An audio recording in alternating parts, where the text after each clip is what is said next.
ఒకటికి మించిన కుంభకోణం మరొకటి బయటపడతా ఉన్నది. దాన్ని బయట పెడతా ఉన్నది మా పార్టీ నాయకత్వం. 15,000 కోట్ల కుంభకోణం రేవంత్ రెడ్డి గారి బావమరిది సృజన్ రెడ్డి గారి కనుసన్నల్లో సైట్ విజిటేషన్ సర్టిఫికెట్ పేరిట జరిగిన కుంభకోణాన్ని బయటపెట్టింది బీఆర్ఎస్ పార్టీ. అట్లాగే సోలార్ టెండర్ల విషయంలో మరి ఏ రకంగా అక్రమంగా 100 కోట్ల కుంభకోణం జరిగిందో బయటపెట్టింది మా నాయకుడు హరీష్ రావు గారు. అట్లాగే నైని బొగ్గు టెండర్ విషయంలో వాళ్లకు మంత్రులకు ముఖ్యమంత్రికి వాటాలు కుదరక మంత్రులకు ఉప ముఖ్యమంత్రికి ముఖ్యమంత్రులకు అల్టిమేట్ గా మీడియాలో పనిచేసే జర్నలిస్టులను అరెస్ట్ చేసే కాడికి పోయిన విషయం కూడా మనకు తెలిసిందే. అట్లాగే ఆ నైని బొగ్గు టెండర్ ను కూడా రద్దు చేసిన విషయం కూడా మనకు తెలిసిందే. మొన్న మా పార్టీ అనుబంధ సంస్థగా ఉన్న తెలంగాణ బొగ్గు గని కార్మిక సంఘం మా పార్టీ కేంద్ర కార్యాలయం తెలంగాణ భవన్లో ఒక సమావేశం పెట్టుకుంటే అందులో అన్ని విషయాలు ప్రస్తావనకు వచ్చినాయి.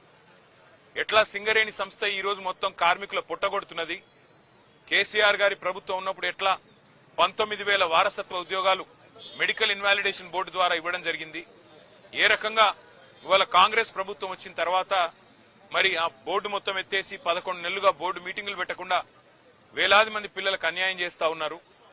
అన్యాయం చేయడమే కాకుండా గతంలో కేసీఆర్ ప్రభుత్వం ఇచ్చిన ఉద్యోగాలు మెడికల్ ఇన్వాలిడేషన్ కింద 19,000 ఉద్యోగాలు ఏదైతే ఇచ్చారో వాటి మీద కూడా విజిలెన్స్ ఎంక్వైరీ చేపిస్తామని చెప్పి అసెంబ్లీలో ఉప ముఖ్యమంత్రి బట్టి విక్రమార్క గారు ఏ మాట అయితే చెప్పారో ఇవన్నీ కూడా ఇవాళ సింగరేణిలో కార్మికుల్లో అక్కడుండే ప్రజల్లో కలవరాన్ని రేకెత్తిస్తా ఉన్నాయి. అదే సమావేశంలో మా సోదరుడు మాజీ ఎంపీ ఆ పెద్దపల్లి పార్లమెంట్ కి అట్లాగే మాజీ ఎమ్మెల్యే చెన్నూరు సోదరుడు బాల్కా సుమన్ గారు కార్మికుల ఆవేశాన్ని కార్మికుల యొక్క ఆక్రోశాన్ని దృష్టిలో పెట్టుకుని మరి మాట్లాడిన విషయం మీకు తెలుసు.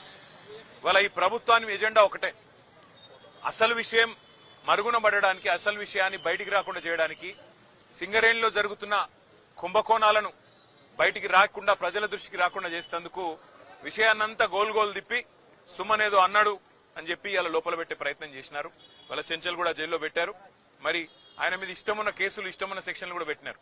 చివరికి మెజిస్ట్రేట్ గారు కూడా మందలించి పీడీపీపీ ఎట్లా పెడతారు మీరని చెప్పి తీసేసిన పరిస్థితి మనం చూస్తా ఉన్నాం. సోదరుడు సుమన్ చేసిన వ్యాఖ్యల్లో ఏమన్నా తప్పు ఉన్నదని ప్రభుత్వం భావిస్తే నేను ప్రభుత్వాన్ని ఒకటే అడుగుతా ఉన్నా. మరి కాంగ్రెస్ పార్టీ యొక్క పెద్దలు ఇవాళ ముఖ్యమంత్రిగా ఉన్న రేవంత్ రెడ్డి ఆ రోజు మల్కాజ్గిరి పార్లమెంట్ సభ్యుడిగా పీసీసీ అధ్యక్షుడిగా ప్రగతి భవన్ అంటే ముఖ్యమంత్రి గారి అధికారిక నివాసం ప్రగతి భవన్ ని బాంబులతో పెట్టి పేల్చినా తప్పులేదు అన్నాడు. మరి ముఖ్యమంత్రి గారు మీ చర్యలు తీసుకోకూడదా? ఒక గౌరవ పార్లమెంట్ సభ్యుడిగా ఉంటూ పీసీసీ అధ్యక్షుడిగా ఉంటూ బాంబులు పెట్టి ముఖ్యమంత్రి అధికారిక నివాసాన్ని పేల్చేయాలే అని మాట్లాడిన రేవంత్ రెడ్డి శిక్షకు అర్హుడు కాదా? చెంచల్గూడకు మళ్లీ తిరిగి రావడానికి అర్హుడు కాదా? అట్లాగే బండి సంజయ్ కేంద్ర మంత్రిగా ఈరోజు ఉన్నారు. ఆయన కూడా పార్లమెంట్ సభ్యుడిగా హైదరాబాద్ పాతనగరం మీద సర్జికల్ స్ట్రైక్ చేస్తాం అని మాట్లాడిన మాట మరి అది శిక్షార్హం కాదా? ఆయన మీద ఇవాళ బాల్కా సుమన్ మీద పెట్టిన సెక్షన్లు ఆయనకు వర్తించవా? అట్లాగే మిగతా కాంగ్రెస్ నాయకులు ఒక మాజీ ఎమ్మెల్యే మైనంపల్లి హనుమంతరావు సిద్దిపేటలో మా హరీష్ రావు గారి క్యాంప్ కార్యాలయం మీద దాడి చేయించడమే కాకుండా పెట్రోల్ పోసి తగలబెడతా హరీష్ రావుని అనే మాట అది శిక్షార్హం కాదా? దానికి సెక్షన్లు వర్తించవా? వాళ్ళ జడ్చర్ల ఎమ్మెల్యే అనిరుద్ రెడ్డి అక్కడ ఉండే ఒక కంపెనీని పెట్రోల్ పోసి తగలబెడతా అంటే అక్కడ శిక్ష ఉండదా? అంటే కాంగ్రెస్ లో ఒక నీతి, మా సోదరుడు బాల్కా సుమన్ గారికి ఇంకో నీతా? ఎందుకు మీకు ఇంత కోపం బాల్కా సుమన్ మీద? ఉద్యమంలో ఆ రోజు 220 కేసులు పెట్టారు సుమన్ మీద. మళ్లీ చూస్తుంటే ఆ రికార్డు బద్దలు కొట్టాలన్న ప్రయత్నం ఏమైనా చేస్తున్నట్టు కనబడుతున్నది. కానీ ఏదేమైనప్పటికీ ఒకటి మాత్రం పక్కా, సింగరేణిలో జరుగుతున్న బొగ్గు దోపిడీ, సింగరేణిలో ఏదైతే మొన్న మా నాయకులు బయటపెట్టినారో 40 లక్షల మెట్రిక్ టన్నుల బొగ్గు తీయనిది తీసినట్టు చూపెట్టి ఇవాళ 1600 కోట్ల గోల్మాల్ కార్యక్రమం ఏదైతే చేస్తున్నారో, సింగరేణి కార్మికుల పొట్టగొట్టే విధంగా బోర్డు పెట్టకుండా ఏదైతే సతాయిస్తున్నారో, విజిలెన్స్ ఎంక్వైరీ పేట వేధిస్తున్నారో, మీ కుంభకోణాల నుంచి దృష్టి మరల్చడానికి ప్రయత్నం చేస్తున్నారో దీన్ని వదిలిపెట్టం. మా సోదరుడు ధైర్యంగా ఉన్నాడు. శ్రీనివాస్ యాదవ్ గారికి, సుధీర్ రెడ్డి గారికి, హర్షవర్ధన్ రెడ్డి గారికి మేము పోతే సోదరుడు చెప్తా ఉన్నా, నా గురించి బాధపడకండి, సింగరేణి కార్మికుల మీద దృష్టి పెట్టండి. మా వాళ్ళు ఆక్రోశంతో ఉన్నారు మంచిర్యాల జిల్లాలో, మా ఆదిలాబాద్ జిల్లాలో, రామగుండంలో, మీరు దాని మీద దృష్టి పెట్టండి అన్న, వాళ్ళ కోసం కొట్లాడండి, నాకు జైలు కొత్త కాదు అని చెప్పి తమ్ముడు చెప్తా ఉన్నాడు.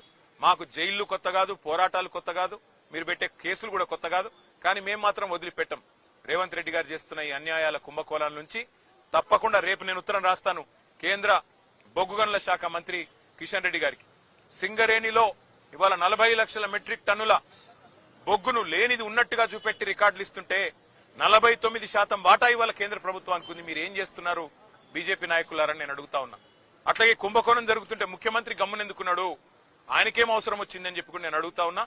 తప్పకుండా నిజం నిగ్గు తేలేదాకా మా సోదరుని కావాలంటే జైల్లో పెట్టుకోండి, ఇంకో వారం రోజులు ఎక్కువ పెట్టినా తను తయారుగానే ఉన్నాడు, మాకేం భయం లేదు. కానీ వదిలిపెట్టం ఈ అక్రమాలు అన్యాయాలు సింగరేణి కార్మికుల తరఫున తప్పకుండా ఈ ప్రభుత్వాన్ని నిలదీస్తూనే ఉంటామని చెప్పి మీకు తెలియజేస్తూ అందరికీ ధన్యవాదాలు. థాంక్యూ.